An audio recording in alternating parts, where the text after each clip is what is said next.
More random drug tests are being conducted for bus drivers at the Parañaque Integrated Terminal Exchange or PITX. And for updates, we have mobile journalist Evan Tarinque. Evan, okay, may nagpositibo na ba sa mga ginawang drug test at kung sakaling may nag-positive, meron pa namang confirmatory testing, hindi ba?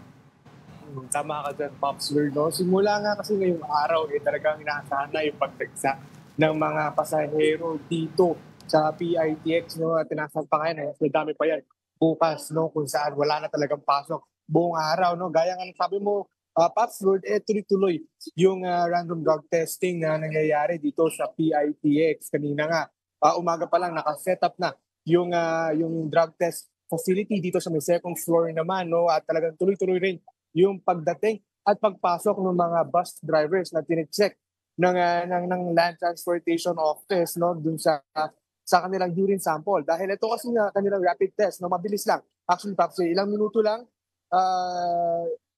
tinatagal yung test na to, no. So kukuha lang ng urine sample, ipapatak doon sa may rapid test kit at within 5 minutes, no, lalabas na kung positibo ba na gumagamit itong driver ng ipinagbabawal na gamot. Pero kinlarify sa atin nung nakatambay dyan kanina na ang makakonfirm nito, mag-check nito is yung sa marijuana at sa shabu. So yun yung dalawang illegal drugs na makikita dito, masisilip nila dyan. Pero bukod dyan, no, Pops Lord, pag sinabi naman natin kanina na kung ngari mag-positive yung isang bus driver, no, kung sakali man, dadaan pa ito sa isang confirmatory test, no, kung saan nga iti-check pa ulit yung para masigurado kung talagang nag-positive ba ito sa pinagbabawal na gamot, dahil meron tayong mga narinig-rinig na baka maka-apekto rin kasi dito sa drug test na ito yung pag-inom ng maintenance na gamot ng mga matatanda.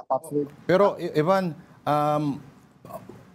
in the meantime, habang wala pang confirmatory, pwede pa rin ba silang bumiyahe o bawal na?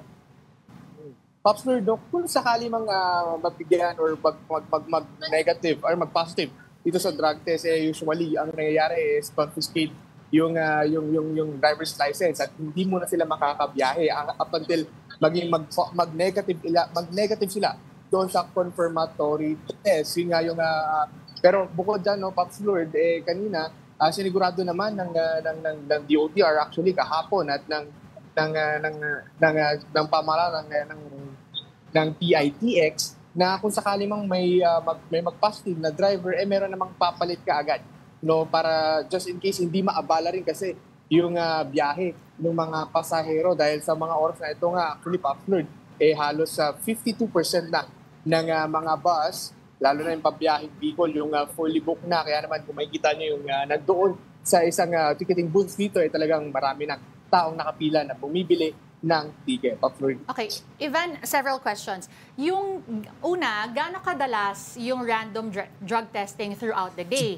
At kung ikaw naman ay, let's say, mag-positive, gaano katagal ang iintayin mo before your confirmatory test?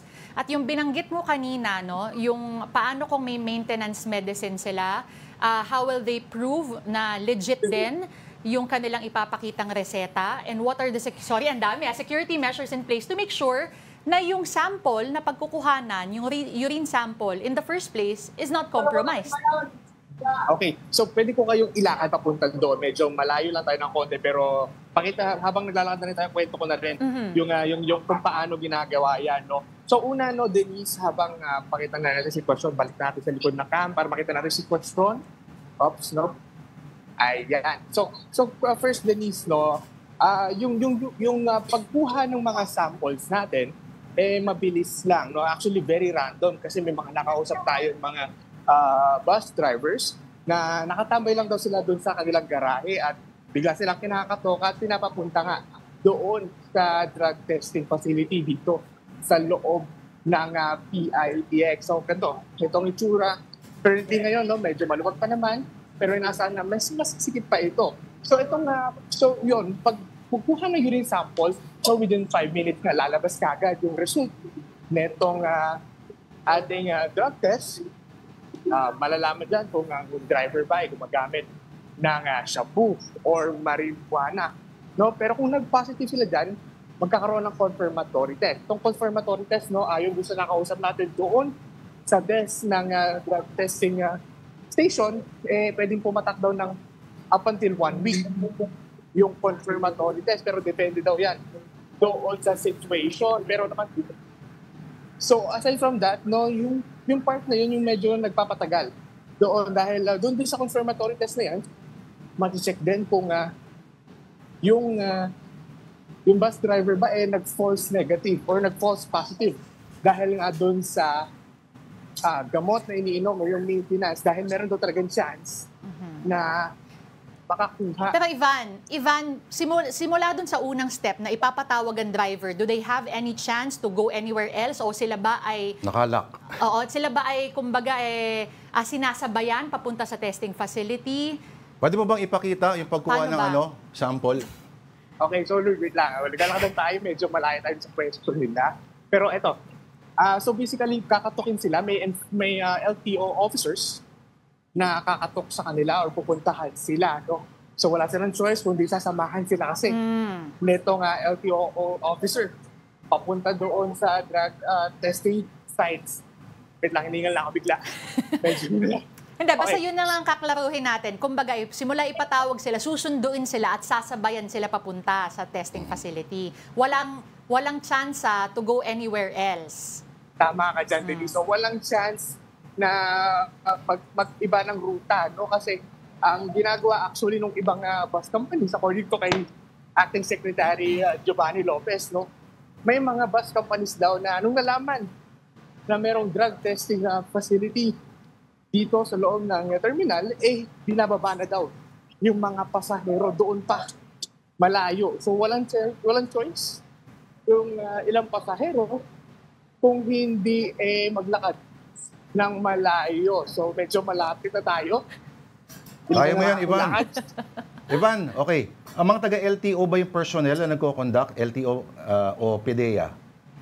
Yes, tama ka dyan, Pop Floyd. Kahapon, LTO and PDEA yung nagko-conduct ng drug test, nung random drug test. Pero ngayong kaninang umaga, LTO personnel na from NCR yung nag-check nung nagkaroon ng drug testing facility. So ito, actually wala na pala sila ngayon, no? Tapos na yung random drug testing nila. Pero dito sila nakapwesto kanina kung saan nakikita natin may barricades. Ivan, pwede ka bang uminom ng tubig muna? Baka bigla kang bumulagta na lang isa. Ayan. Okay. So, okay naman. So, basically, ito naman yung place ng drug testing facility dito sa loob ng PITX. So, may around 3 steps, no, kung saan pipirma sila nung request form doon sa pagda-drug test, kukuha ng urine sample, at saka naman nila i-test na yung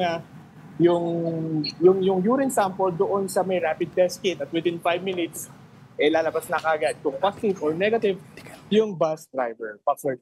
Alright. So, okay, Ivan, sa mga bibiyahe pa lang ngayon at walang anumang online reservations, ano ang maipapayo mo? Sa mga walk-in Actually, lang. Password, ang payo ng pamahalaan, PITX dyan always book in advance. No? Dahil na-expect nga nila na magpipit yung tao dito ngayong araw at bukas. So, iasahan na daw yung medyo long lines at kailangan mag-antay ng medyo mahaba-haba, makakuha lang yung ticket. Actually, kanina, yung kausap nating pasahero, medyo talagang laki nung ngiti niya nung nabook niya yung huling ticket para sa pauwi sa Bicol, no, kanina umaga. Yung gustong-gusto ng time slot, yun yung nabook niya. So talagang laking tuwa niya noon at kaya nga pinapaalala ng mga PITX is always book in advance at yun nga, kung late booking or late kababiyahe, expect long lines at medyo matagal na paghihintay para makakuha ng ticket. Alright. May tatanong ka ba? Para magtubig na si Ivan Tarinque. Okay ka pa ba, Ivan? Yun lang tanong ko. Okay pa naman, buhay pa naman, and kayang-kaya pa naman. Alright. Hanggang bukas pa to Oo, hanggang bukas pa raw. So, mag-aral, mag-review palagi para sa drug test. Ang ating mobile journal, Ivan Tarinque.